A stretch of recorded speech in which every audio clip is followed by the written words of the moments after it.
Good evening, everybody.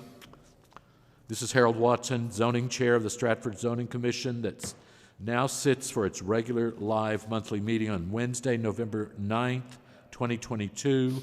The quorum for this meeting is 4, and I will now call on the following elected commissioners. Zone 1, James Vigliotti. Here. Zone 2, Dion Francis. He is not here as of right now.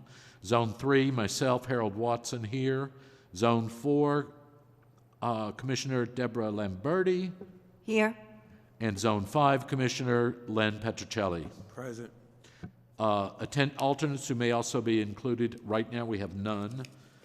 We also welcome Jay Habansky, our Planning and Zoning Administrator, Gail DeCilio, our Recording Secretary, Patricia Sullivan, our Zoning Legal Counsel. Tonight we have petitioners here for 2 separate projects. The public may only speak at the invitation of the chair during both administrative and public hearings. Please, forget it. I'm not saying that. With that said, I call to order this monthly session of the Stratford Zoning Commission at 7 o'clock. All in favor?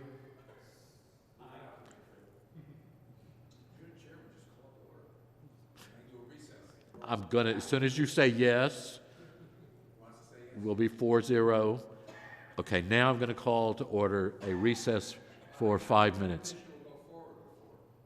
The what? Maybe they'll go forward with 4. Who?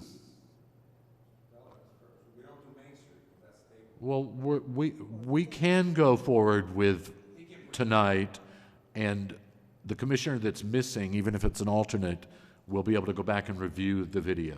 Yeah, I have. Yeah. We're not doing, it's my understanding is we're not voting tonight on anything. And if we do end up voting, we'll only be voting with 4-0. Yeah, I'm okay with presenting, and I understand your situation. I just don't, we're getting closer and closer to the end of the year, and I really want to. Yeah, I'd like to go. The piles keep building up. Yeah. I think I'm prepared to go forward, Mr. Chair. I don't want to, and I'm okay with 4 of you. It doesn't matter to me. Okay. So what? Yes. Mr. Chair, why don't we just wait for Mr. Habansky to get back? We're still going to hold for our 5-minute hold until Jay gets That's back. fine. Yeah. Let's see what happens if he manages to get through. Thank you.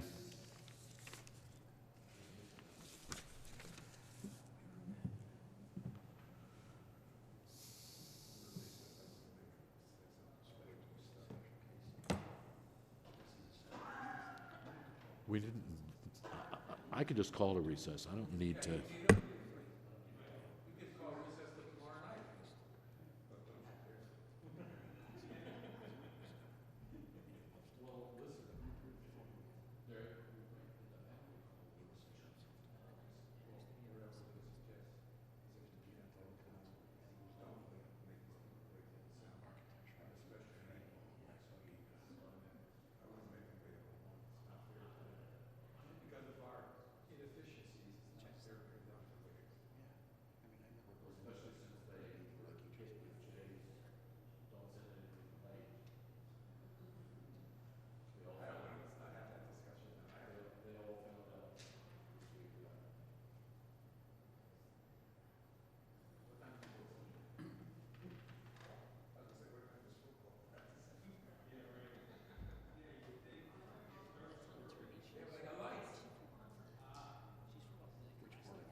He's on his way.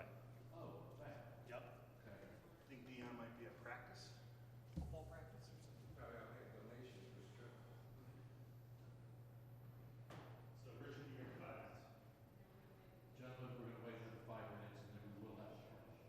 So you just put your shoes on.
Good evening, are you here for? The zoning? Yes.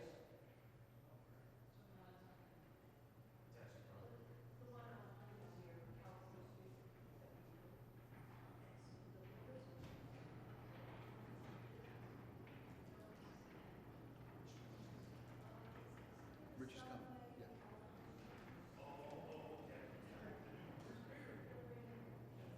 I gave him the night off. Yeah, he hates to come out at night.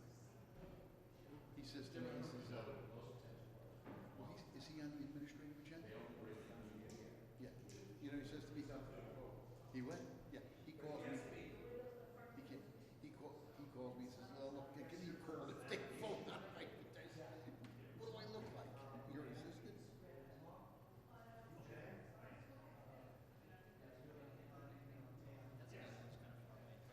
Very nice. I'm sure he said. Yeah, but it's a summer. He lives on Main Street. Yeah, on the second floor. Yeah.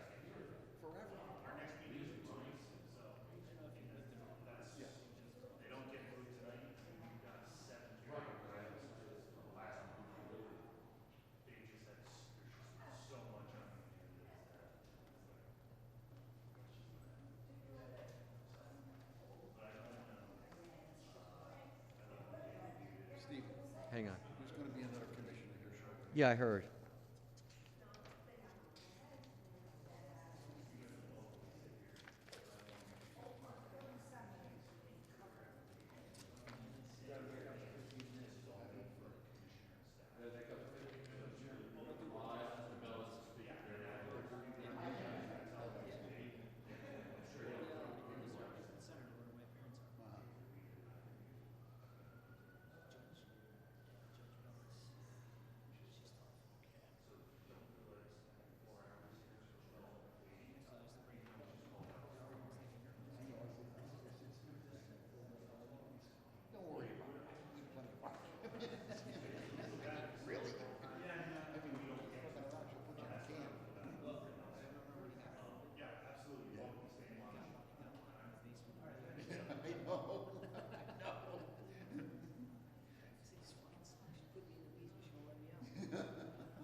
Okay, we are now going to go back into session at 7:17. I want to back up a little bit. Dion Francis is absent tonight. Sitting in for Dion is Rich Fredette. So we will have 5 sitting commissioners. Do I need to tell them now? Good. Mr. Chairman, just to let you know that I have reviewed all the last meeting and I'm up to speed. You actually watched it Yes. online? Yep. We need to have a very big prize for you. It was boring, but it was, I did. Thank you. Okay, now we are going to go into our public hearing for zoning commission. The Stratford Zoning Commission is now open for public hearing for those petitions advertised to be heard at this session. Jay, I lost the piece of paper you gave me that had the dates.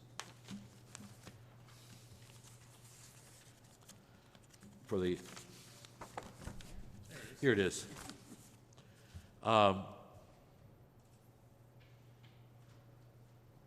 Be it noted for the record that Mr. Bellis, that Mr. Fredette is sitting in place of Mr. Francis,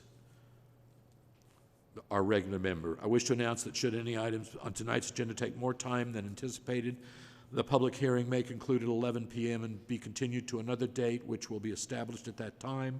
Any items not heard by 11 o'clock p.m. tonight will be heard at the continued public hearing. For the record, petitions to be heard this evening were advertised in the Connecticut Post on November 1st and November 7th. Mr. Vigliotti, will you read the first question? Item Bluebird Prestige versus Town of Stratford Zoning Commission for 170 Ornoak Road. Yeah, that's fine. I'm sorry, you just read 1? You just read 2. Do you want to take those together? You want to take those Yes. as 2 separate projects or No, together? together. Okay, so can you also read? 500 North Avenue LLC versus Town of Stratford Zoning Commission, 795 James Farm Road. Yes. Mr. Bellis, please proceed. Thank you, Commission. So there are 2 cases, as the Commissioner has just read, that are pending litigation. And we have entered into a settlement agreement with the Town of Stratford on not only those 2, but other matters as well. I call it a global settlement. And I've been going before the various commissions, wetlands, your commission, I'll go to Planning Commission, and try to get all of the commissions to approve the settlement. And then I go to the court with Attorney Sullivan, and we have to tell the judge that we've been able to resolve our differences, and then the litigation is withdrawn. So the reason that we read both cases is currently there is an approval on 795 James Farm Road for a 116-unit apartment building. And if the commission accepts the settlement that I'm proposing tonight, that will be withdrawn and replaced with a 3-lot subdivision with single-family homes. Secondly, there's a case called Bluebird Prestige, Inc. That's what we're going to talk a little bit about here tonight. That's at 170 Orinoco Road. That case involved a regulation that you had in your zoning regs 4.1.6, and it was approved by this commission in March 20th, 2008. The project was never built, and there was various extensions of time to get a building permit. Those extensions are what is in litigation now. Did the extensions expire, or did the extensions, can the extensions be granted so they can pull a building permit? A couple of cases came down very recently. One of them was in 2021, and so that helped shed light on the situation that you can't cut off a special exception before the statutory time period that Connecticut general statutes allowed. So with that in mind, we said, okay, let's settle this case and just keep what you people approved in 2008. I know you're not going to remember what you did in 2008, so I'm here to present it again. But basically, and I have my engineer and he'll walk you through it, but I want you to feel comfortable that it's basically the same kind of project that was proposed in 2008. You have a question? Yeah. Is it Oronoque Road or Oronoque Lane. Lane? Yeah, Oronoque Lane. So 170 Oronoque Lane. So 170 Oronoque Lane is a 3.2 acre parcel. It has a funny shape and right now has one existing house on it. What was approved was 11 units and in a condominium style setting, but they're single detached homes. So I'll let the engineer just walk you through real quick to show you what it is, and then I'll explain to you why we're coming back here tonight. Manny, if you could just, this is Manny Silva. Good evening, Manny Silva from Rostizo and Company, the civil engineer on the project at 35 Brentwood Avenue, Fairfield, Connecticut. As Mr. Bellis said, explained, so this is a 170 Oronoque Lane. There's James Farm Road here, one parcel over here at the intersection, and then Oronoque Lane has a firehouse, town firehouse that's right here, and then it goes through the development, Oronoque development, down to Route 110. So here's the parcel. Basically has a single family house here at the front right at Oronoque Lane, and then there's the firehouse here, and then the golf course here in the back, and then this land here that was kind of a backyard to the existing house. So the site plan is going to be turned 90 degrees just so it fits on the sheet. Oronoque Lane is here to the left. Again, the existing house is here, and we're just going to rotate the existing house or reconstruct the existing house so it can be facing the new proposed driveway that comes back into a cul-de-sac here. And then with the existing house, we'll have a total of 11 units.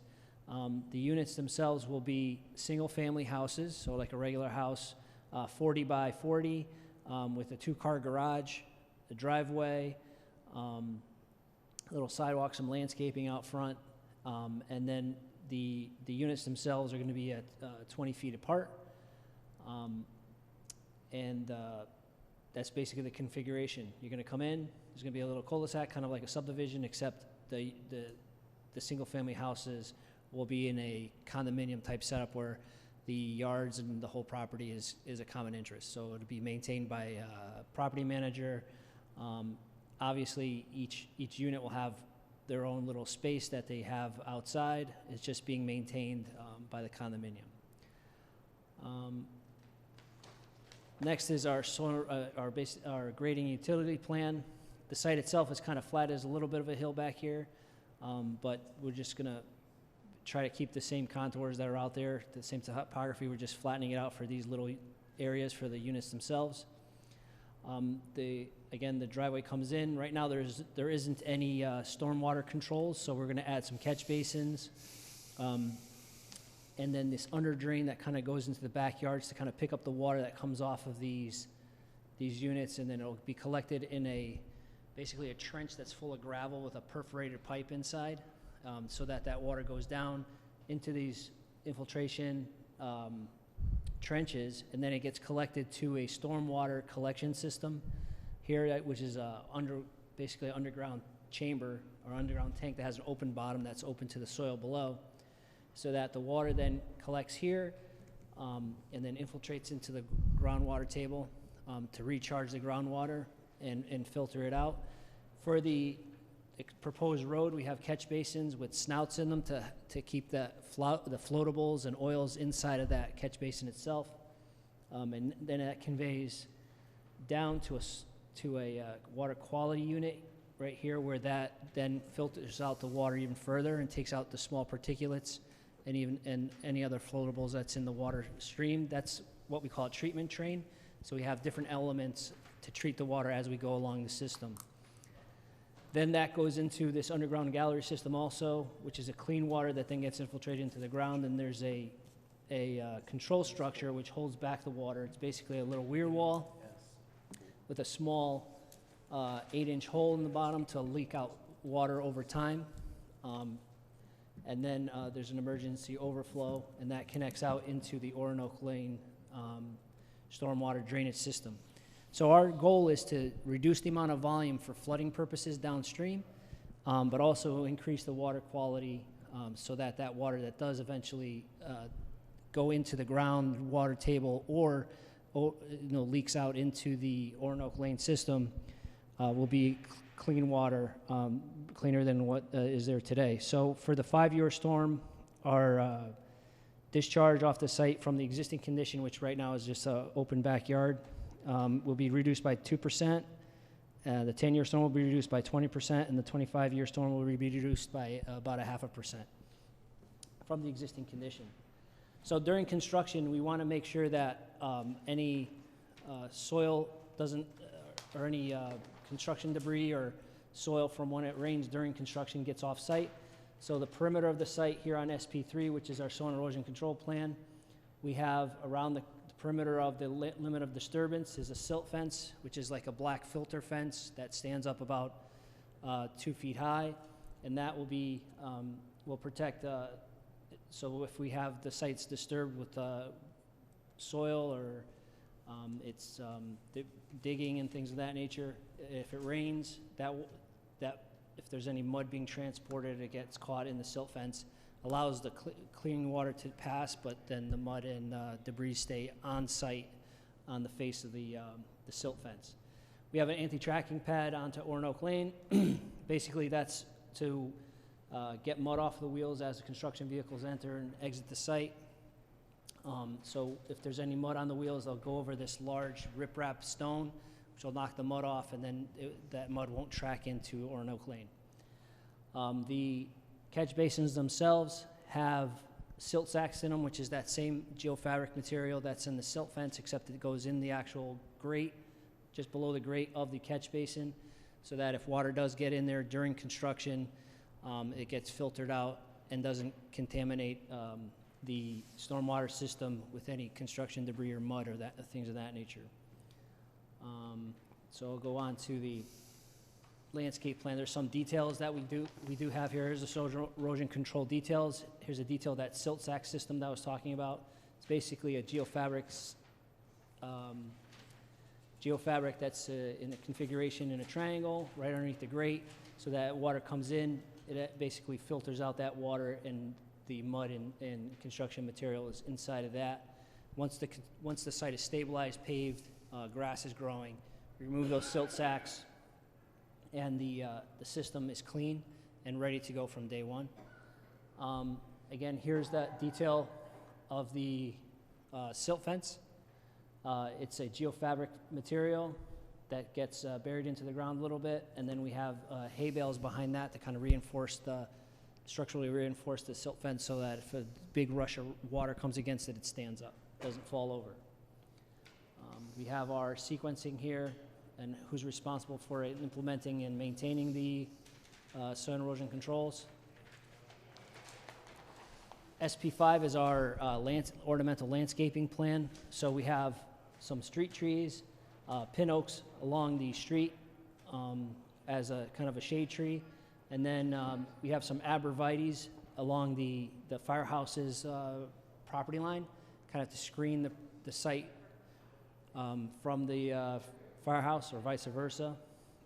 And then we have some shrubs along that are low-growing foundation plantings along the units themselves. We have a quite substantial amount of existing trees that we're going to maintain on site, like if there's 30-inch oak, 24-inch oaks. There's a bunch of oak trees on site that we're going to try to protect. But then in between each unit, we are going to add some arborvitaes kind of to create a hedge or a separation between the units, so there's some privacy. I'm just going to go back, wrap it up. Could I interrupt you 1 second? Sure. How much of this is reflected in current standards versus 2008 when this plan was put forward? So what we did was we actually, for the drainage, we've actually modified it to update it to today's standards. So you're meeting our current standards for Correct. MS4. Correct. Essentially, you'll be able to get a quick pass-through on the town on that. Yep. So in That's my so it- big question. Right, in 2008, there was just a retention pond here, a surface retention pond, that would overflow and then go into Ornoak Road. We've gotten rid of that. We've updated it to have, again, a treatment train not with the snouts in the catch basins, with the vortex unit prior to the galleries, and then we actually upsized the whole system from what the original retention pond was, so that it meets today's drainage standards, the MS4 requirement, because we're taking drainage offline, and we're meeting the DEP's stormwater manual, which was issued in, I think, 2014. Yes. So we've updated it to those standards.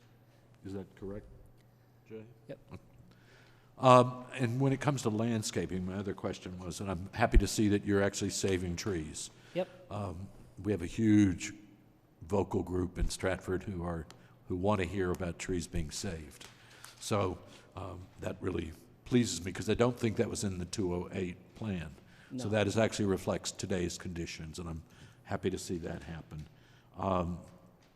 The only other thing that I would say is we have real problem with nutrients going into our areas. How much of this is landscaped in grass versus in? As far as a development, Do you understand what I'm saying? Is how much Yeah. how much is Lawn- going to be intensive maintenance that could possibly be fertilized and all of that? Yeah, I mean- and how much of this is native growth? I mean, we try to use the native trees like the sugar maples and the pin oaks, but this is going to be kind of like a regular single-family residential type of setup, where the street trees are basically to create some shade on the asphalt, so it's not create too much heat. You It's for put the- sidewalks in. Correct. Those were not in the original plans from a long time ago Right, either. yeah, we have a So I'm sidewalk happy on to one see side. that. Yeah. And then as far as the fertilizing and things, I'm sure we're nowhere near the golf course, what the golf course does for their treatment of the grass. I think they're going natural though also. Correct, yeah, and So- I think that's the tendency for anything, any kind of maintenance on these things right now, but I think here we're just gonna have the initial plantings, and then there's gonna be someone cutting the grass, more or less, and maybe mulching some planting beds, but I think fertilization and things like that is probably, I'm sure Yeah. you're aware of it. Yeah. We are, nutrients in the Housatonic River is a Right. big problem. Right. And it's not just here, it goes all the way up to Massachusetts. But it's one of our problems we're trying to solve. correct, So we don't reduction want of nitrogen into the sound, yeah. Yep, yeah, no, I think we would even agree to using, low nitrogen type of fertilizer if we use any at all, yeah. I'm sorry, continue. I think I'm pretty much wrapped up. I mean, there were some details on stormwater implements and sidewalks and things of that nature, but if you have any questions on My that- assumption is the state and our planning and zoning staff are going to say to you, this is what you need to do, and my assumption is that you're going to do what needs to be done. Yeah. He's fair in that sense. Yeah, that's not a quote, Jay. No, I did want to add one thing. We did take this exact same plan last month to the Inland Wetlands Commission, and they voted to approve it. I saw actually the video for As I that. spoke with Attorney Sullivan, she's going to be preparing a resolution that will be sent over to your commission. They had some suggestions about some plantings, so we probably will incorporate their suggestions. Well, that's what I was going to say, is we have a very good conservation officer. Kelly sent Kelly me is a list. great to work with. So some of that may get implemented that was not put in this particular plan, and we told them. So you may see that coming soon. Yeah, So, You'll see that before you finalize this. yeah. So what I'm asking this commission to do is to say, okay, we're comfortable with what you're going to do and what was approved and some of the changes that we talked about. And in exchange for that, I will be withdrawing, assuming the court approves the settlement, the multifamily project at 795 James Farm, and I'll be withdrawing the appellate court case with Bluebird dealing with the extension of time on the building permit. So I think it's pretty straightforward because you already saw this and already approved it, but I wanted you to see it again. And that's why we're here. I appreciate it. Now I'd like to give you guys a chance to, any questions? Jim? Just in terms, like, do you have like a traffic study, or did you go to the fire department in terms of like getting emergency equipment in there and out of there again? Yeah, he'll let the engineer address that, yeah. Manny Silva from Rostizo. So in 2008, we had a traffic study, impact study done, and there was no impact to the adjacent intersections at that time with that study. 11 single-family house units is not going to generate a lot of, doesn't really generate a lot of traffic in the peak hours. And then the next question was the fire marshal. The fire marshal did review it then in 2008. Yeah, but literally, Nick's saying the firehouse is next door. That's true, but the but yeah, the fire marshal didn't have an issue back in 2008, and then this will have to go in front of the fire marshal again for building So permits. if they have any requests, you essentially will follow through with what Yeah, I mean, they required I you think to the first request. time around, he dictated what the cul-de-sac had to be, how wide, how the radius of it and things of that nature. There was no issue. If you hear from my questioning, what I'm interested in seeing is the 2008 plan, making sure that it reflects what current conditions are as much as Yeah. possible. So Part of what I see here is you have taken a lot of that into your thinking. So we're okay. thank you. Lenny, any questions? Rich, any questions?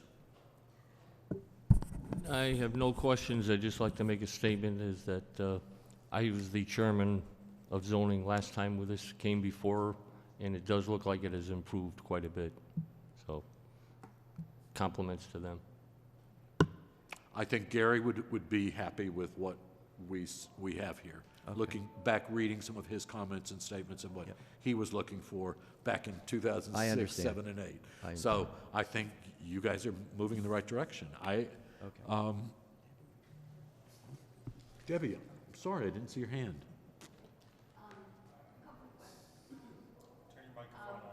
Oh, sorry. A couple of things. First of all, there's a lot of traffic on Roanoke Lane since 2008, and I live there, so I know. And also, there's been some fatal accidents near the, there are at least one fatal accident and other accidents near the country club.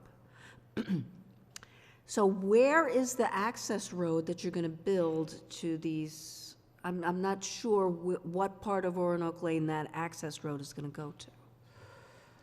It's like because Yeah, there's. I think you're asking where the cul-de-sac is coming. She's asking where this is connecting into. Yeah. Right. I know where the firehouse is. Yeah, the firehouse is right here. So Right. This is, our driveway is gonna be here, next to, so the firehouse has a driveway, then there's a parking lot there's the house, and there's like a parking lot to the left side. And then our driveway is gonna be near that parking lot that's on the left side of the firehouse. So then, on this side, I think there's 2 houses, and then there's the corner with James Farm Road. It's basically on the top of Roanoke Lane. It's right at the top.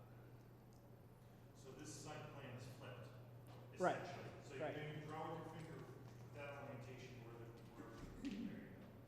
So the driveway is gonna come here, and then the cul-de-sac will be here. The firehouse is here. Right. So it's above the firehouse. Yes, just above, the next lot above the firehouse. There's a house next to the firehouse. That's the lot. And that's going to be purchased, or the people are going to still live there? Where is that house going to go? This house is gonna get rotated. Does It's gonna- somebody- It's gonna be spun around. So if you look at it on the site. Well, Knock it down. It may- but does somebody live there? The owner, Bluebird owns it. They Yeah. own that house. So the client owns the house right now, and has this lot, basically Oh, their so backyard. the person who owns that owns that house as well? Yes. Oh, okay. Right. So what we're doing is we're going to take the house and move and turn it sideways. Either that, or we're going to take it down and rebuild it if it can't be moved. And then there's going to be a driveway off of Oronoke, and then in the backyard, which is 3 acres, is going to be the remaining 10 units. That brings up something that I ran across. In the original 2008 document, there were 2 outbuildings on that property that was recommended you get rid of them. I assume that this reflects them having gone. Okay.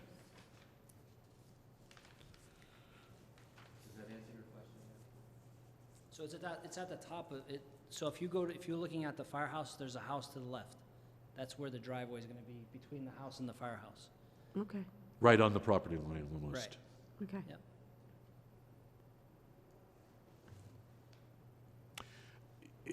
In some of the original documentation that I read, there was talk about blasting.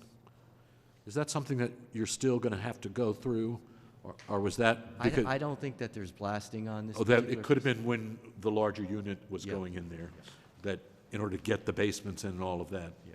That's No my problem. question, though. It doesn't look like you need to do that here. It's not anticipated, no. Okay. And in the original Gary document, he had talked about one property that was on the edge, that he suggested that you eliminate that.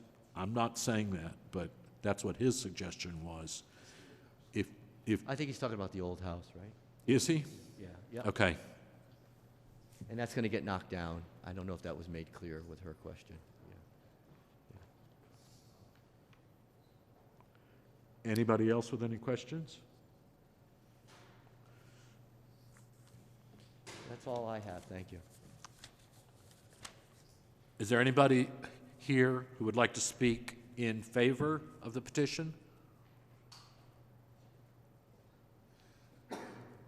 Say it a second time. Is there anybody who would like to speak in favor of the petition?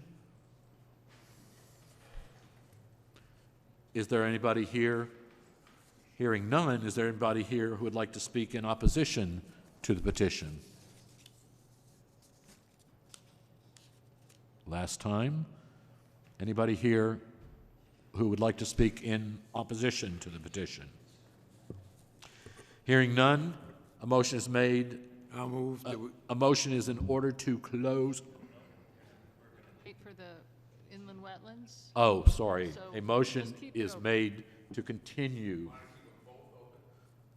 Yes. So let me just clarify, these two are not really connected. I understand what Attorney Bellis is saying with regard to the global settlement agreement with Stratford, but, that's not the way we do zoning. When we do zoning, we do individual matters.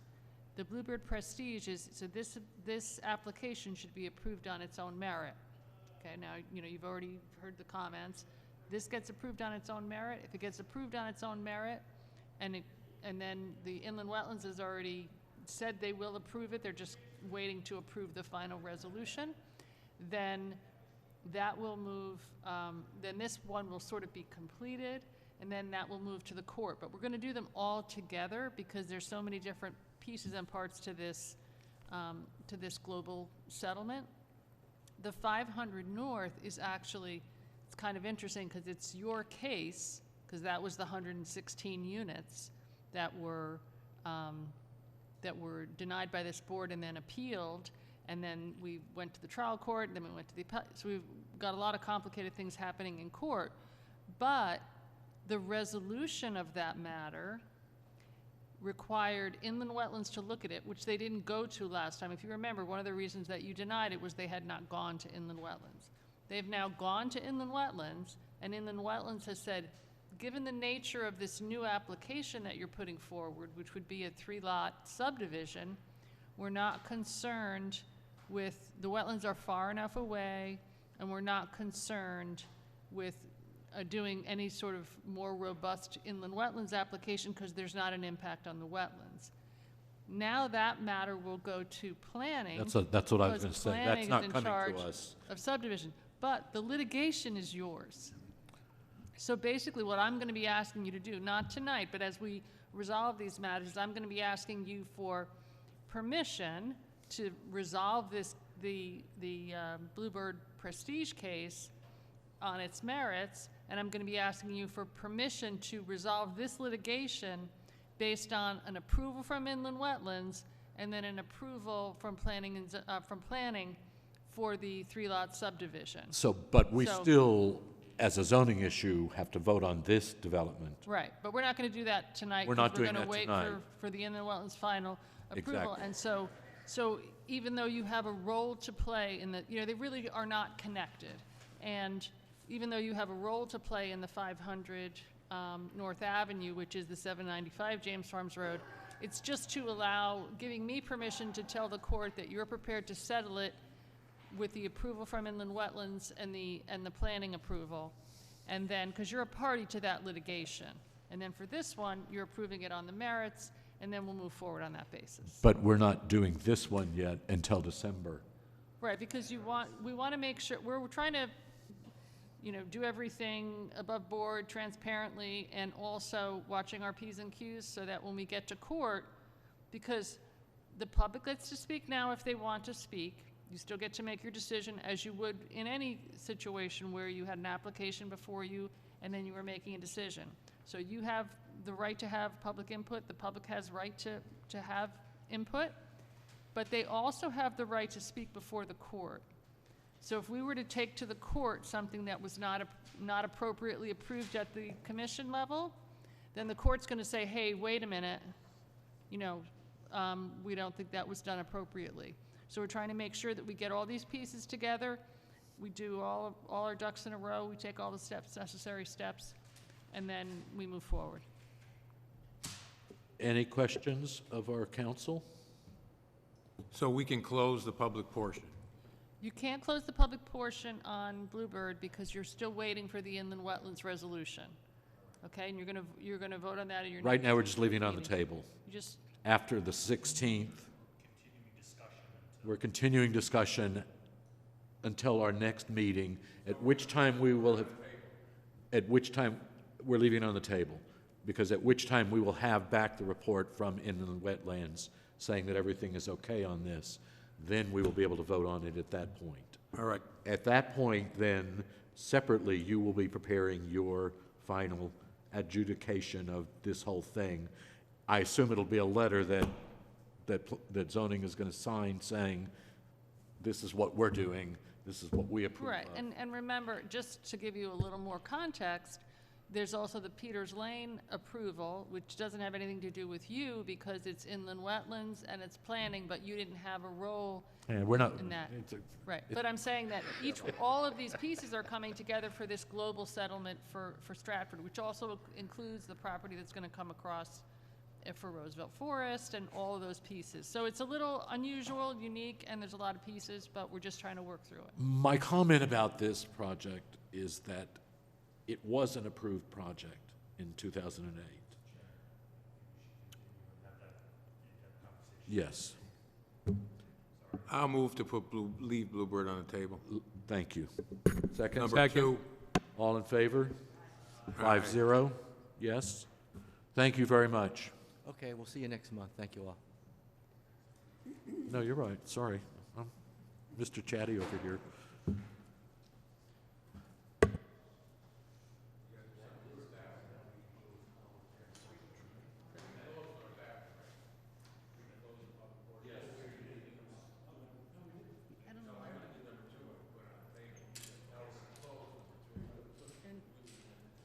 Close 500 North Avenue, number 3.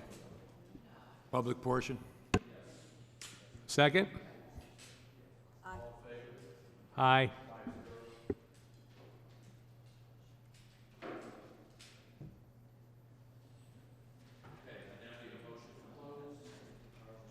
Move that we close the public hearing.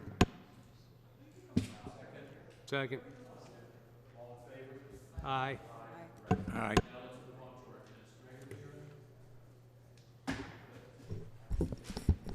Hey, Mr. Chairman, since we're kind of missing our page, I'm going to walk you through each one of these items.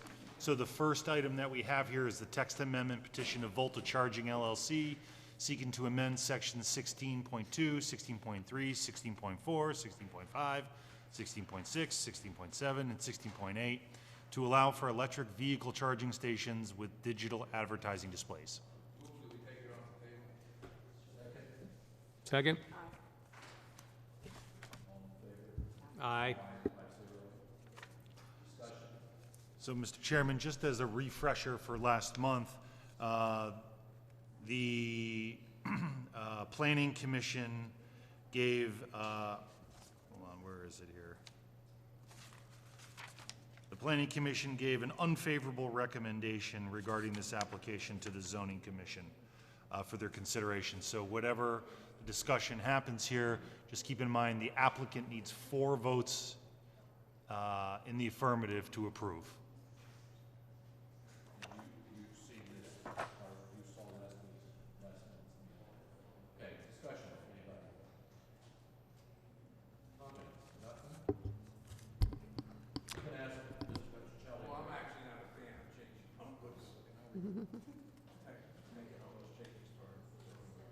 Let me put that make it clear. Excuse me?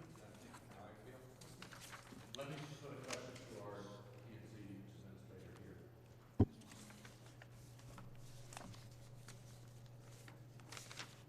Is it impossible to consider rewriting the zoning regs to take out Volta as a party to what should be generic for zoning? And simply say that confirm that Stratford needs charging stations, but that we don't want to have charging stations with high impact advertising.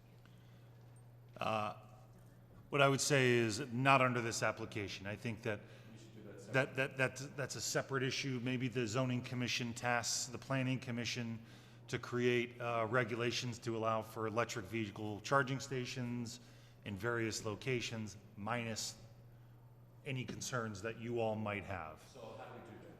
Can we simply, do we need to make a? Well, I think you handled this I'm sorry, go ahead. I was just gonna say that I think you handled this application as it's been submitted. It either passes the standard for this commission, or you all feel that you are in agreement with the planning commission that it is not consistent with the plan of conservation and development, and it gets denied. And then we chart a path, an alternative path independently of what we want as a side note. Any other comments? Anybody want to make a motion on this? Any more discussion? And just to remind the commission, you are considering whether or not, you have to state for the record whether it's consistent or inconsistent with the plan of conservation and development, and that is what your decisions are based upon. My honest feeling is that it is not consistent with our plan of conservation and development because we are very clear that we are very visual distractions are not part of our vision for the town of Stratford. No, we're still in discussion, but I'm trying to give you the verbiage that Jay needs to put into And Mr. Chairman, I know a note that we have here is that some of the issues why the Planning Commission felt it was not consistent was that it brought potential constitutional issues regarding free speech, which have to be carefully balanced with the potential neighborhood impacts regarding content, spillover ambient light, traffic, and safety. Well, that's much simpler, but it also does not go with our vision for Stratford and the POCD. We want much more to be a coastal New England town, not a advertising intensive town. We strictly regulate our signage in town as it is, much more than many towns.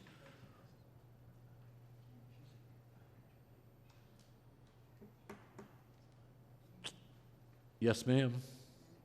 You certainly may. I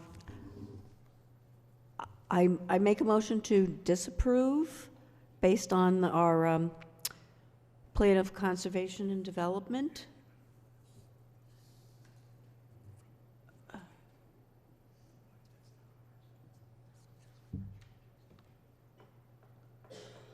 Okay. The subject proposal could help decrease the town's reliance, wait a minute. Where am I? Oh, what am I saying? Commissioner Lamberti, I'm happy to reread my notes Oh, if you okay. would like, regarding constitutional issues with free speech, balance the potential impacts on the neighborhood regarding content, ambient light, spillover, traffic, and related safety issues.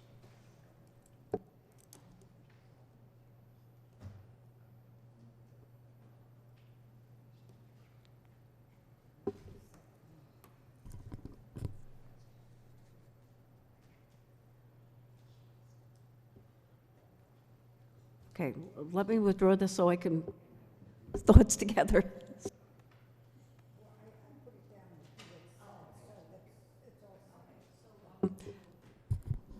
Including what Mr. Hibansky said, I would like to deny this application.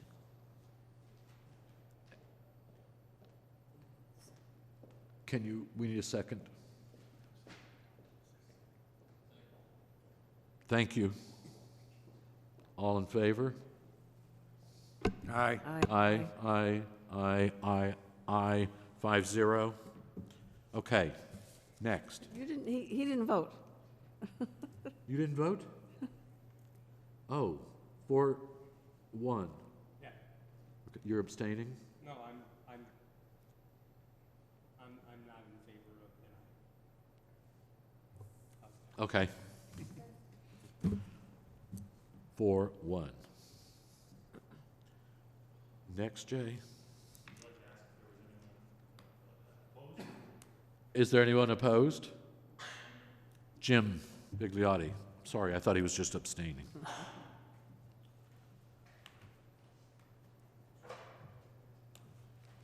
The next one's 200 East Main, or 2000 East Main? No. No, that's Volta. 259 Main. The second item is the special case application. If this text amendment were to be approved, item number 2 on the agenda would be approved. So I'll just read it quickly into the agenda for you all. 200 East Main Street and 955 Ferry Boulevard, petition of Volta Charging LLC seeking special case approval to install 4 electric vehicle charging stations with digital advertising displays in a CA zone. Mr. Chairman, I make a motion to deny this, seeing how there is no text amendment that allows it to That would happen. allow it. Lenny seconded. All in favor? Aye. 5-0. Okay. Okay. Item number 3 on our administrative agenda, 2590 Main Street, petition of James and Diane Colgan seeking special case approval to construct a mixed-use TOD development consisting of 38 residential units and ground floor retail space per section 7.10 in an LB and TOD overlay and TOD1 zone.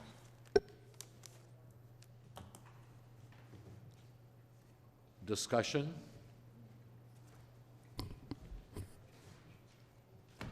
Yes, Deborah? My only concern about this was not enough parking. But it is within our, you know, Todd? our guidelines. So, you know, there's really nothing we can do about it, but, you know, as I think I expressed concerns last month that, you know, not everybody that's gonna rent here is going to use the train or walk. So, you know, and a lot of people, if it's a 2-bedroom, they may have 2 cars. It's gonna be a problem. I agree, but it is standard. But it is, I know, it's Todd, in with our regulation. regs, so we have to, you know, In the state Go of by it. Connecticut, that's standard regulations. Yep. So, I understand. and they understand, the church understands, because Yeah, they're trying other alternatives. yeah. Any other comments? Oh, no, we never took this off the table. We need a vote to take it off the table, Move to sorry. take 2590 off the table. Someone second that? So moved. All in favor? Aye, Aye. 5-0. Sorry, now let's have a discussion. Deborah, just a quick summary. I'm concerned about the parking because I don't think everybody's going to walk to the train, and there may be, 2 cars per unit. Thank you. Any other discussion?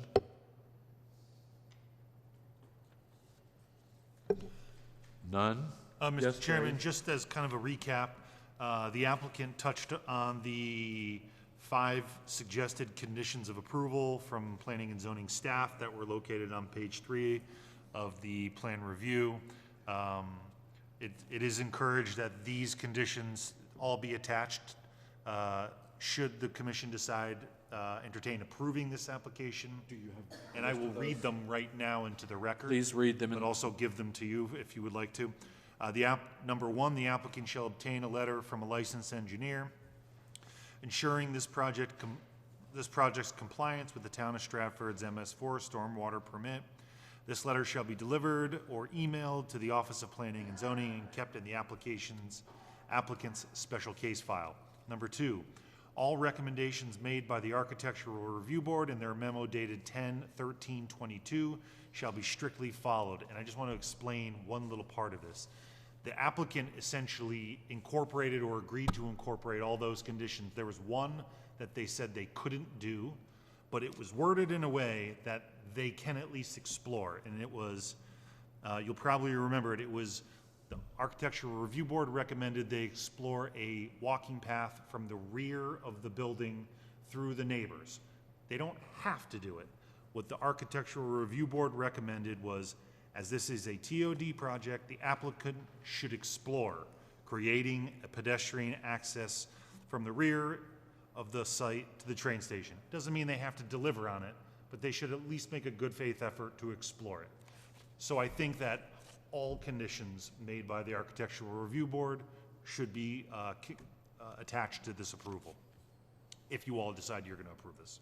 If I could just add, the church is going to speak with both the Masonic property and the Cambridge property to see if the church can begin that discussion outside of any town approvals. So I think they understand their situation, and hopefully they'll come up with a good civil solution for it. Condition number 3, the applicant shall deliver written confirmation from the town engineer that all recommendations made in his email dated October 6, 2022 to the planning and zoning administrator have been satisfied. The applicant had agreed to that on the record, so that shouldn't be an issue. Number 4, the applicant shall plant native street trees that are conscious of utilities along public right-of-ways at intervals of no more than 35 feet, and that is a requirement of the TOD regulation, so they have to do that or go for a variance. And then the last item, the refuse dumpster area shall be enclosed and architecturally compatible with the design of the main structure, and that is also a requirement, and if they don't do that, it has to go for a variance. So I think that all those conditions would be certainly reasonable to attach to this, should you decide that it's worthy of an approval. I want to make one other comment. The architect for when asked, said that it would be, that they could accommodate a bike storage room. We have been asking all developers to accommodate bike storage rooms. So I would like to add that to the list, if at all possible. You're absolutely right. That was actually my other note that wasn't in my staff comments. Interior bike storage. And there's one other, I forget what it was. We're saying interior bike stores, right? We're not telling them they have to put it inside the building. Inside the what? I'm sorry. The applicant said that based on the way they had to reconfigure their stairwell, that it opened up a storage area where they intend to have interior building bike storage inside the building. So they don't have a problem with it. No, he said it was a solution they could do. And the other thing is that one of the public comments were that they would really appreciate some kind of fencing, mesh fencing across their playground for their nursery school while this project is being built.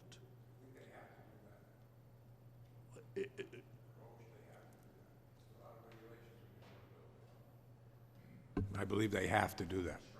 So that's the only thing I was bringing it up, because it was, Yeah, they don't have a choice. it was one of the things the church was really specific about asking. So I would like to get that added onto the list if we could do that. And could you just repeat one more time, that's safety fence? Safety fencing for dust around their kindergarten playground.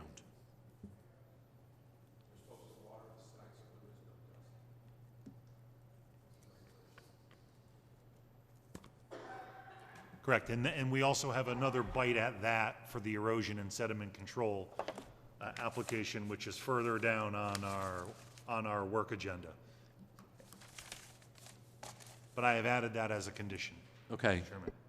Do we need to, we're looking for someone to make a motion? Any other discussion? Rich, any comments? Lenny? Debbie? Jim? I make a motion to approve the petition with all of the conditions that Mr. Hibansky stated concerning stormwater and all of his other recommendations, including the recommendations of the Architectural Review Board.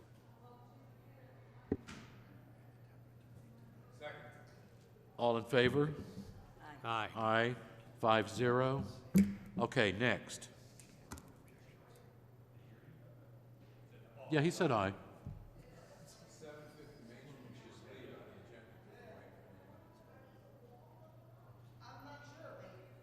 I have 50 Housatonic next. Next item on the work agenda, 50 Housatonic Avenue, petition of SMH Stratford LLC seeking special case approval to construct a 10,800 square foot boat repair storage building in a WF zone. Just let me pull out my notes here.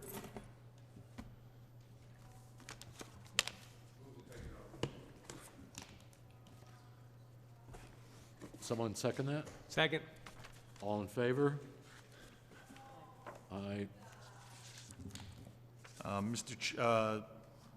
Commissioners, Wait. All in favor? Aye. Aye. Thank you, 5-0. Go ahead, Jay, I'm sorry. so the conditions of approval that were discussed at the, potential conditions of approval that were discussed at the last meeting were that the applicant fulfill our typical standard condition of approval for the MS4 stormwater permit, giving us a letter from a licensed engineer ensuring the project complies with the town's MS4 permit, and either deliver it or email it to us. And then the other item was, and which the applicant agreed to, is to paint a mural on the side of the building.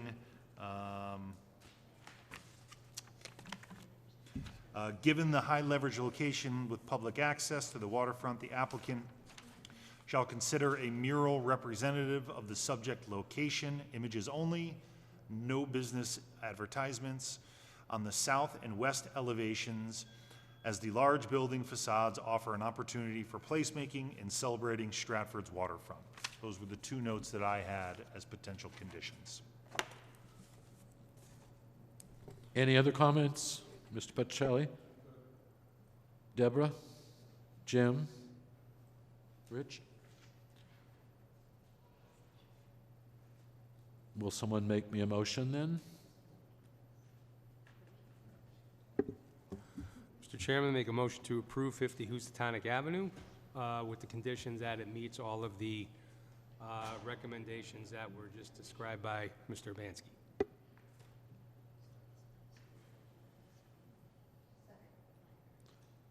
All in favor? Aye. Aye. Deborah? Aye. Rich? Aye. 5-0. Next.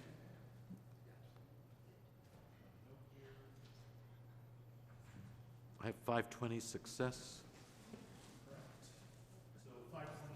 520 Success Avenue, petition of Comlink Inc., seeking to convert a warehouse building into 7 residential units incidental to an office and warehouse building in a CA zone.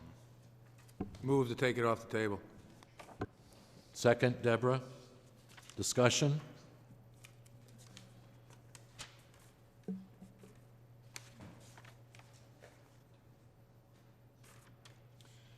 Mr. Chairman, I'm happy to kind of recap some of the discussion. You know, the applicant, I believe, agreed to some and was not in favor of some of the conditions that were recommended in the planning and zoning staff comments. I'll just read them over quickly. The applicant shall obtain a letter from a licensed engineer ensuring the project's compliance with the town of Stratford's MS4 stormwater permit. This letter shall be delivered or emailed to the Office of Planning and Zoning and kept in the applicant's special case file. Number 2, all recommendations made by the Architectural Review Board in their memo dated February 15th, 2022 shall be strictly followed. Number 3, the applicant shall deliver written confirmation from the town engineer that all recommendations made in his email dated 10/6/22 to the Planning and Zoning Administrator have been satisfied. Number 4, the parking areas shall be repaved and striped as shown on the approved plans. Number 5, there shall be no storage of construction debris, materials, bottles, shipping containers, abandoned and unregistered motor vehicles, or item deemed to be similar in nature on the site. Number 6, all razor wire on the site shall be removed. And just to quickly recap regarding the Architectural Review Board, the applicant was not in favor of the second recommendation, which was that the material chosen shall not be vinyl siding. I agree with the Architectural Review Board that we should require a higher standard of material for the site. Any comments? Yeah. Everybody uses vinyl siding. We're talking an area where what's going to be done to that building is going to be an improvement. Okay, why are we telling the, you know, it's not like it's near Booth Park or it's in the historic district. What they're doing is going to be a vast improvement to that area. So why are we telling, in that particular area especially, that they can't use, I have vinyl siding. You have vinyl siding. I have vinyl siding. So what's the problem with vinyl siding? It was very expensive because it's really good-looking vinyl siding. Well, there you go. So they can put very good-looking vinyl siding. That's what we can ask them to do. Listen, I've been thinking about this the last couple days, and the project that we just discussed earlier in the evening is vinyl sided. On Main Street. So, it's not? That's what it says on there. No, not 2590, the Orno piece.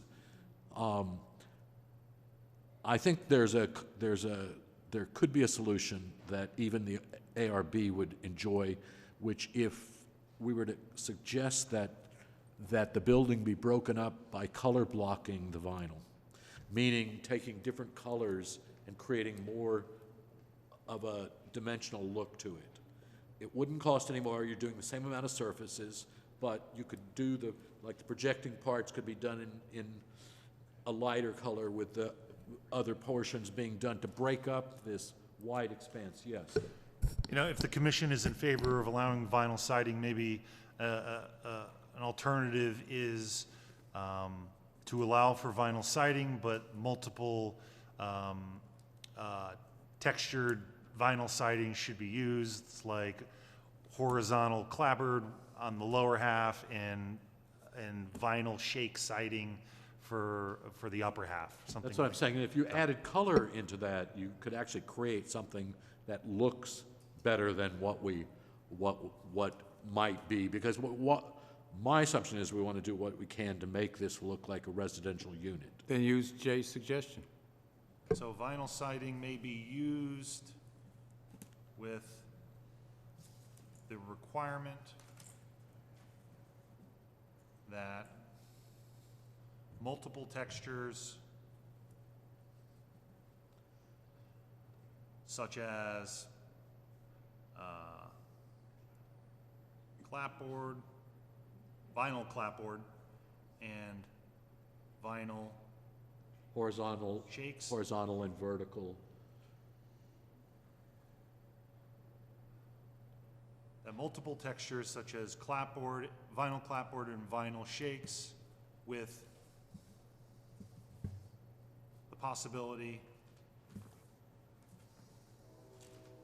of compatible color scheme.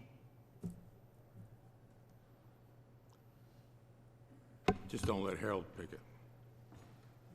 Hey, drive by my house. It's a nice looking house. Get out of here. But we'll have to leave it on the applicants to choose something, choose a color scheme that's going to be attractive to their potential tenants. But I think We also, won't be approving or disapproving the colors. we're not saying this townwide. We're saying this is this is a property that combines both commercial and will combine residential. So it really is a unique kind of situation where, yes, ma'am. And not only that, part of the property is in Bridgeport as well. Is that true? Nothing built in Bridgeport right now. What we are looking at is solely in Stratford. The Okay. front portion of the building is in Bridgeport. Right. But my honest feeling is what we're asking is not, it's not a more costly solution. It's someone spending a half a day who understands vinyl. They could do that without any burden. Any other discussion? No, I'll move that we accept, including the recommendations with the change to what Jay just suggested for the finish. And the only other thing I want to add is, Mr. Bansky said razor wire, but the ARB actually wanted not just the razor, they wanted the razor wire fence taken down and have a more appropriate wooden fence or a vinyl fence or something else that didn't, that would look more residential. So chain link fence to be removed and replaced with upgraded or, yeah, suitable Suitable vinyl or wood fencing. vinyl or wood fence. Got it. And my third only request is, I want to make sure that, but you can answer me this. You're amending my motion here, you have to ask for it. Oh, may I ask a question of our leader here to find out? Does current law require sprinkler in all of these apartments? Because it's in a commercial building? I can't answer that for certain. However, if it needs it, it will be required as a part of the building So permit we don't process. need to worry about it The here? fire marshal or the building department will handle that. Okay, great. Let's not do the fire department's job, please. Okay, I don't want to. We have the rest, did you complete yours? I'm not adding And I it. accepted your amendments. I deleted it. No, not the fire thing, the other. Oh, the fence. Okay, someone second it? All in favor? Aye. Anybody opposed? 5-0. We okay? Thank you, ladies and gentlemen. I'm sorry?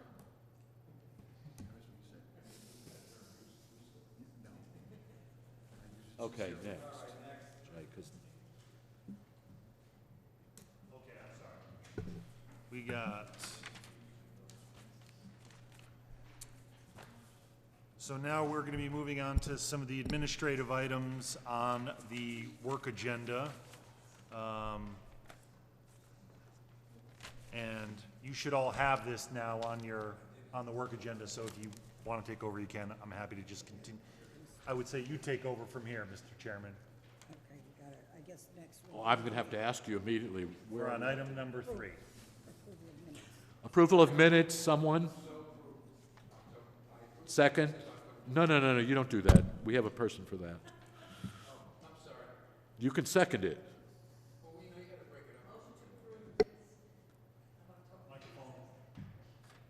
Microphone. Motion to approve the minutes of October 26th. I'll withdraw my original motion and second it. Okay, all in favor?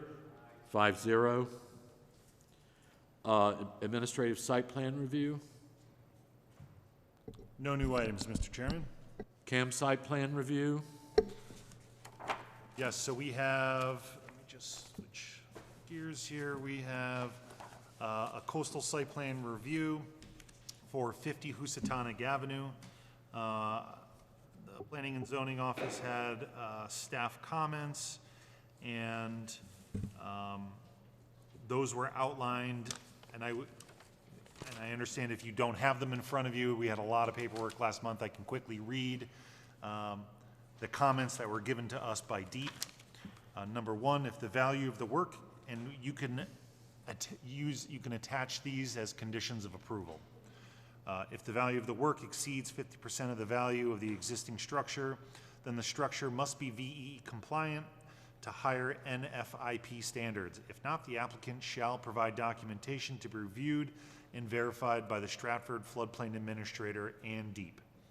Number two, the proposed structure shall be reconfigured so that the building is entirely out of the Limois zone, which I believe they did.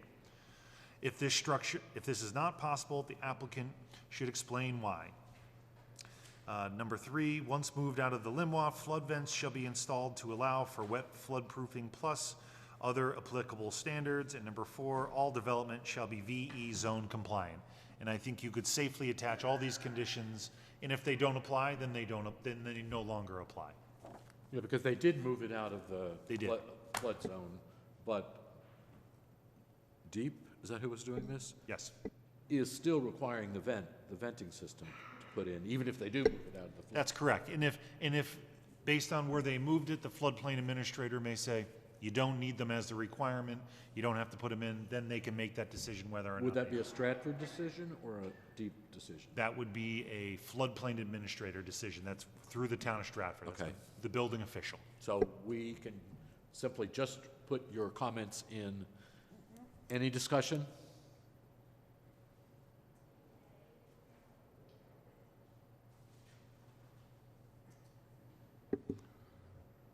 Make a motion to approve the campsite review for 50 Housatonic. Second. With the conditions. With the as conditions, discussed uh, and discussed. mentioned by Mr. Hibansky. All in favor? Aye. 5-0. Okay, 812 Housatonic Avenue. This is new. This information I think just came in today, Jay. So you're going to have to explain. All right, Mr. Chairman. So I won't be able to explain much because I've been in meetings all day and haven't read any of it. So, so I mean, I really skimmed over very little of it, and I can give you what I know. So the applicant, let me get back to my comments here. Yeah. That's going to end up being. So the reason why this was not voted on last month was that the Waterfront Harbor Management Commission asked us to continue the application until they were able to provide comments to us. I can tell you the Waterfront Harbor Management Commission was in the room over there meeting, and I had spoken with staff and the chairman, and we let them know that this item was on our agenda and that we were going to continue it, so that if they would be so kind to move it to the front of their agenda and then come on over with a little handwritten note so that we could include any items into our decision tonight. So what I will say is, just regarding that matter, the statutory time limit for the Waterfront Harbor Management Commission to review this has expired, and you no longer need to wait for any comments from them. I know the applicant is anxious to get review. However, we also receive staff comments here from other departments. Now, I know that the Waterfront Commission's concern was that during a subdivision of this parcel back in, I don't remember, it was early 2000s, one of the recommendations made by the Waterfront Commission at that time was that they only be allowed to construct one dock that would be shared with the 3 or 4 lot subdivision that was being considered at the time. The Planning Commission at that time chose not to make that a condition of approval and basically said, anyone that lives over there, if they want, and they want to apply for it, they can build a dock as long as they get it approved. So that's kind of where things stand today. I did speak with the waterfront chairman.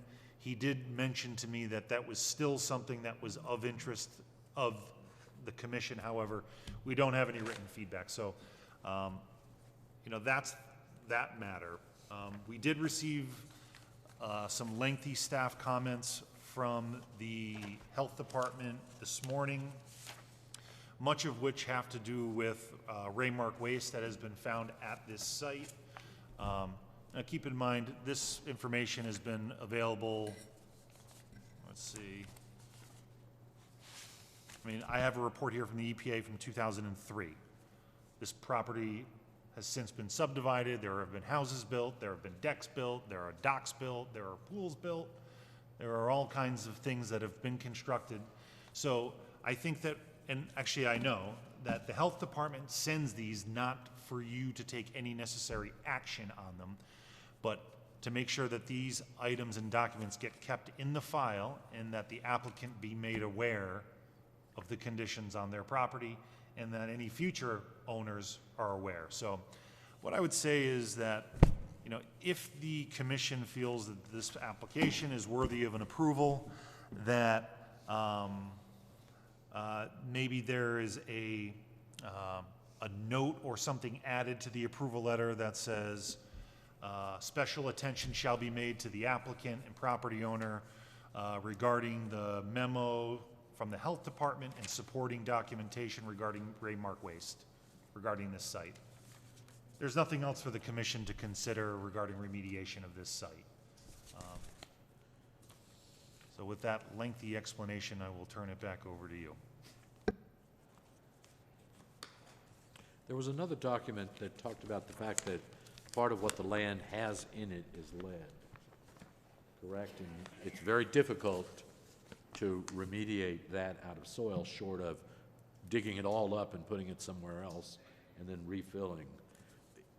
Looking at the mud flats, that area is not part of what I understand to be, there is no dredging that goes on there.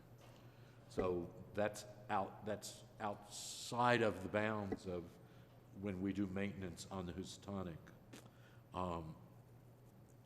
Just for your information. Mr. Chairman, I believe that's correct. I mean, if you look at this site during high and low tide, or low tide, you see that it's mud flat all the way out, far, far out past this area where the seagrass and estuary area is, the dredging area is far away from this. I would only add that if this commission decides that they want to wait for feedback from the Waterfront Harbor Management Commission to December 14th, you are certainly entitled to not vote and wait for that feedback. You don't have to vote, essentially, is what I'm saying.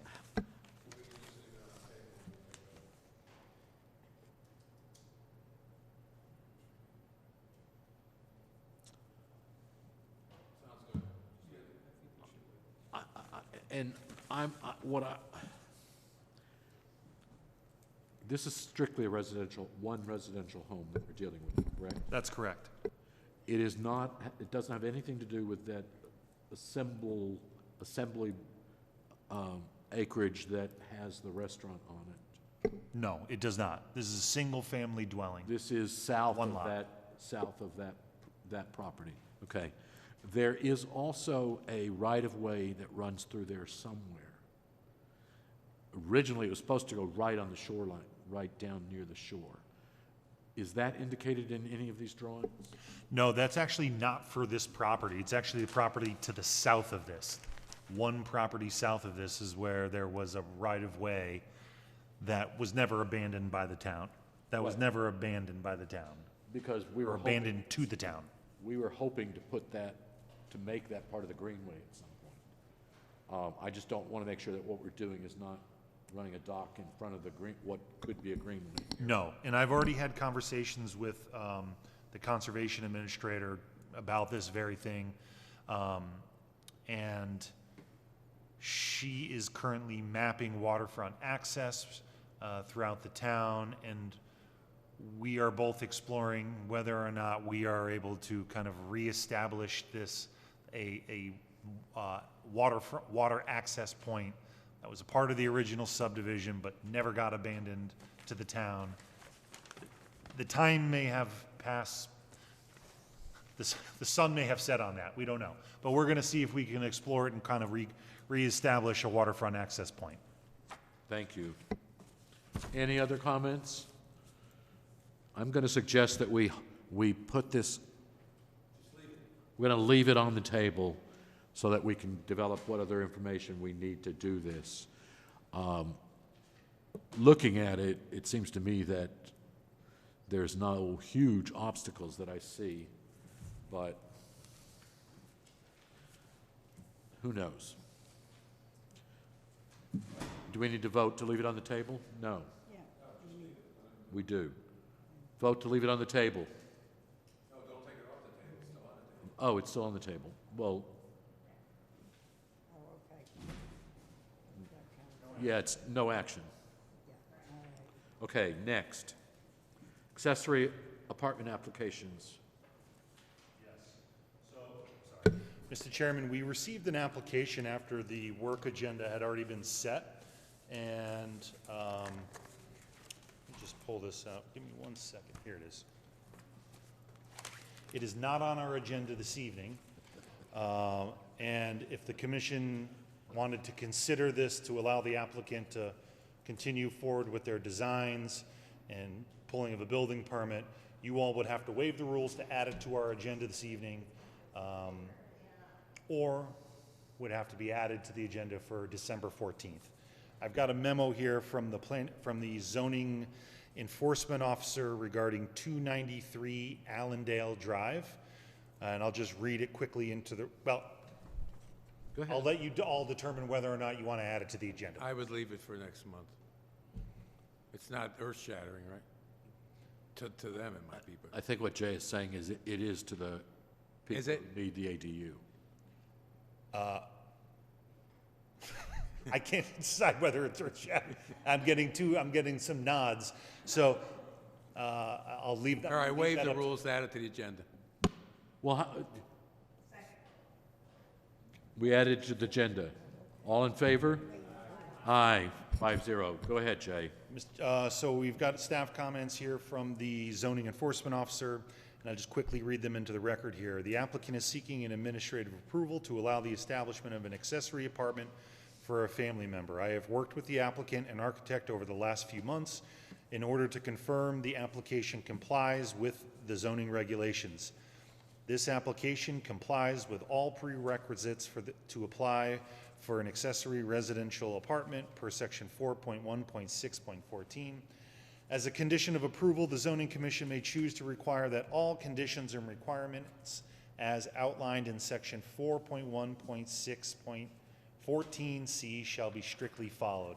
I'll also add that the applicant has sent out their letters to all their abutting neighbors, and we have received no feedback either for or against the application.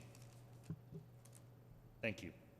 Yes, Mr. Chairman, seeing our zoning enforcement officer has been dealing with them, and I've worked with him quite a bit. He, very good judge of character. I make a motion to approve this. Second. all in favor? Aye. Aye. Aye. 5-0. Thank you. That's you, right?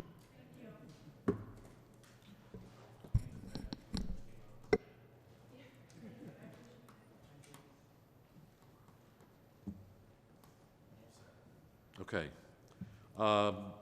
Sediment and erosion control, 2590 Main Street. Thank you, Mr. Chairman. So this is the application that was approved with conditions earlier on this evening.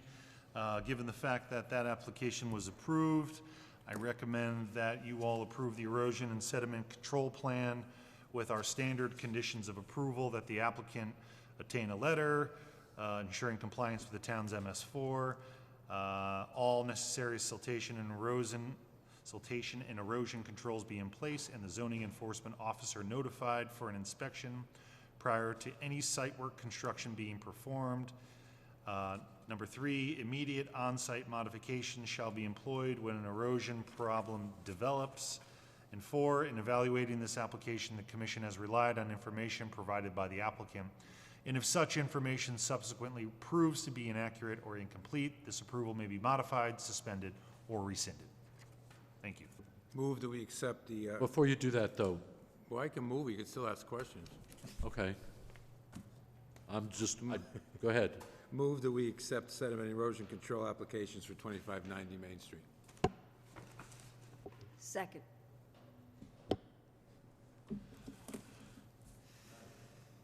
I just wanted to make sure, Jay, do you want to attach what we had attached earlier in terms of, So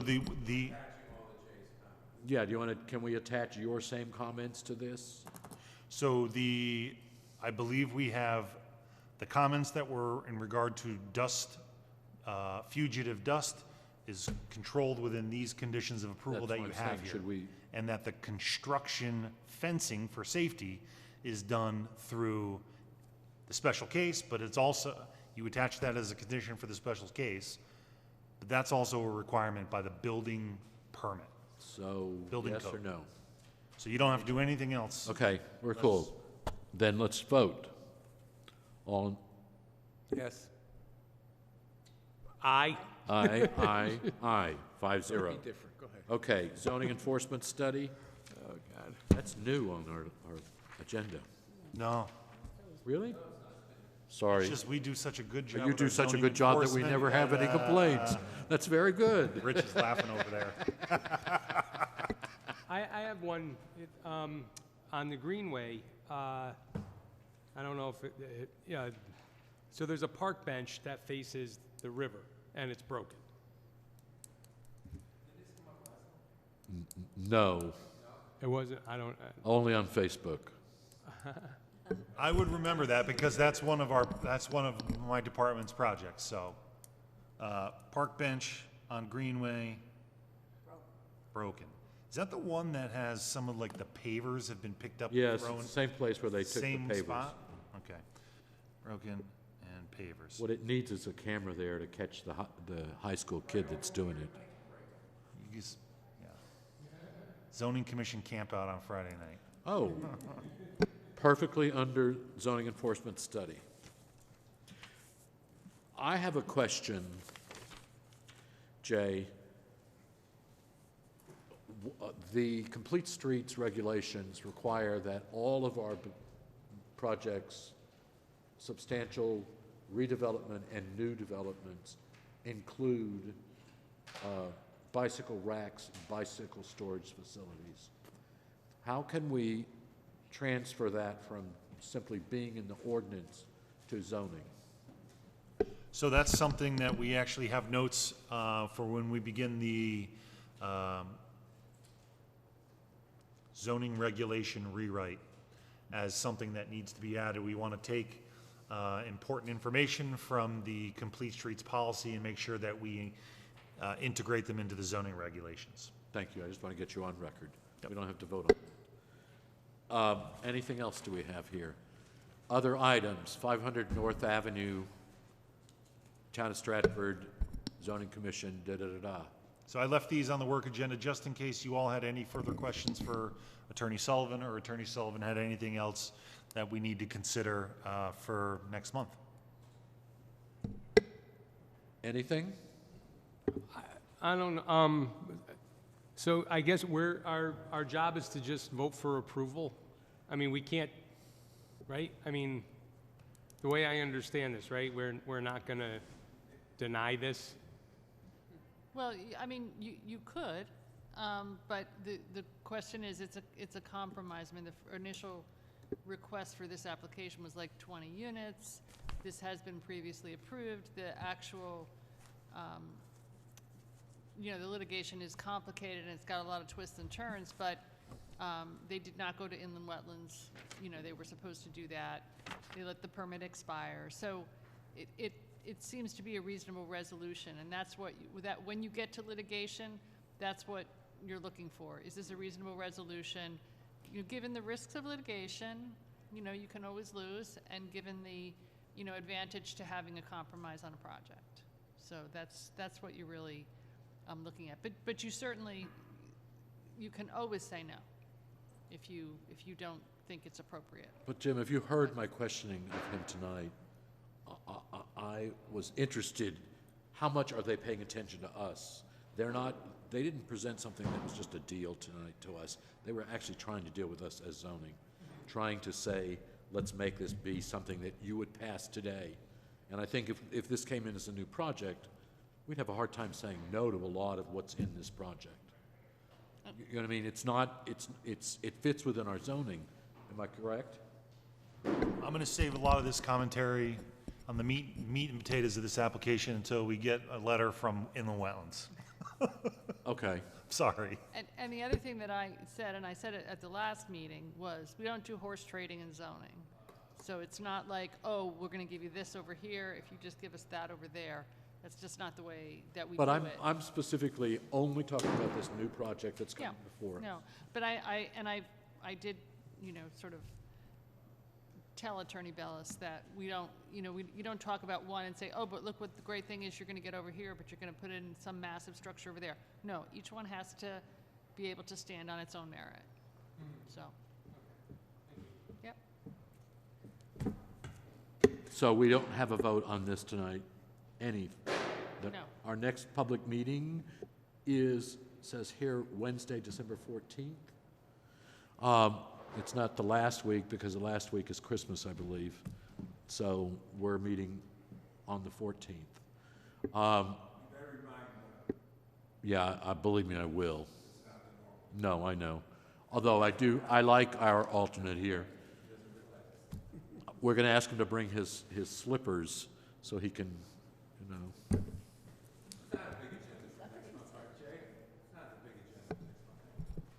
No, so it's the gas station up by Sikorsky that was continued. It was the coastal site plan review for 812 Housatonic that we're waiting for Waterfront to give us a letter, and the continuance of 170 Oak Lane, as of right now. And, oh no, we said yesterday, sorry, okay, you're right. Mr. Chairman, seeing no more items on the agenda, I make a motion to close. Second. All in favor? Adjourn. Oh, what did oh, yeah, I'm sorry, adjourn. You made a motion to adjourn. Yeah. Yes. Before you do that, let me make a comment. We have a joint meeting of all the land boards coming up. I don't know exactly when. It was supposed to be Monday, It was but supposed to be canceled. Monday. It's now going to be rescheduled. We're going back to the drawing board on some stuff so that you all have an easier discussion at your meeting. Maybe December, maybe January. But what I would like everybody to do is to look at the POCD. If you have to go online and read it online, do it, so that you get there with honest-to-God real questions of what needs to be done, what has been done, and what we should give up on in the POCD. So please take a little time to do that. This is one of the most critical things that we have done and will do in the last 4 or 5 years. So it's a good chance for us to really contribute. Jim, you want to resubmit your motion to adjourn? Seeing no more items on the agenda, I make a motion to adjourn. Second. All in favor? Aye. Thank you. By the way, there's no discussion on a motion to adjourn. You shouldn't have talked. Yeah, but you didn't, I know what you were doing.